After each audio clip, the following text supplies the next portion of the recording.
আমি প্রায় 10 বছর পর খালার বাড়িতে বেড়াতে। গ্রামটির নাম নয়াবাড়ি। আমার যেতে যেতে একটু রাত হয়ে গেল। রাতের আধারে পুরো গ্রামটা যেন অন্যরকম লাগছিল। চারদিকে নিস্তব্ধতা, মাঝে মাঝে শুধু ঝিঝি পোকার ডাক, আর দূরে কোথাও কুকুরের হালকা শব্দ।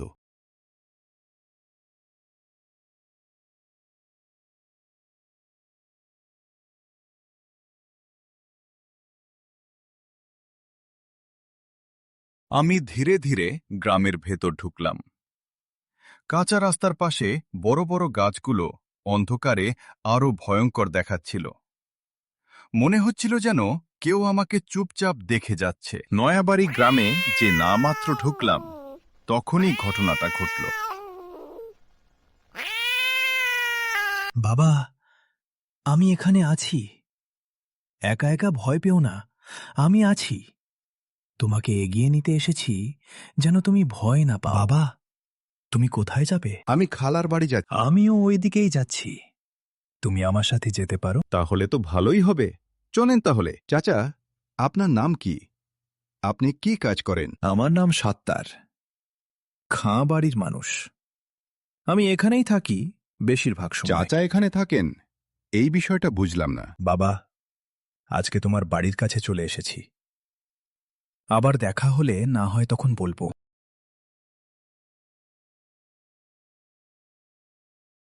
লোকটা কোথায় গেল?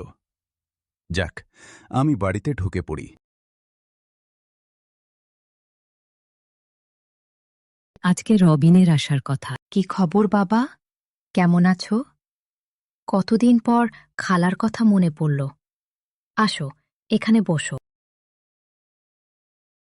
জানো খালা, পথে আসার সময় একটা অদ্ভুত ঘটনা ঘটেছে। একটা লোক আমাকে বাড়ি পর্যন্ত এগিয়ে দিয়ে গেল। পরে পিছনে ফিরে দেখি সে নেই। সাত্তার চাচা এই গ্রামেই থাকতেন। তার ছেলে যখন বাড়িতে আসত, তখন তিনি তাকে এগিয়ে নিতে যেতেন। একদিন তিনি তার ছেলেকে আনতে গিয়েছিলেন, কিন্তু সেদিন হঠাৎ প্রচণ্ড ঝড় বৃষ্টি শুরু হয়। সেই সময় একটি বাস দুর্ঘটনায় তার ছেলে মারা যায়। আর ছেলেকে আনতে গিয়ে বজ্রপাতে সাত্তার চাচাও মারা যান।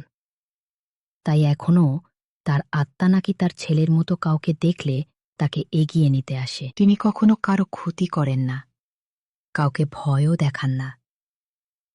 তিনি বিশ্বাস করেন একদিন তার ছেলে ফিরে আসবে।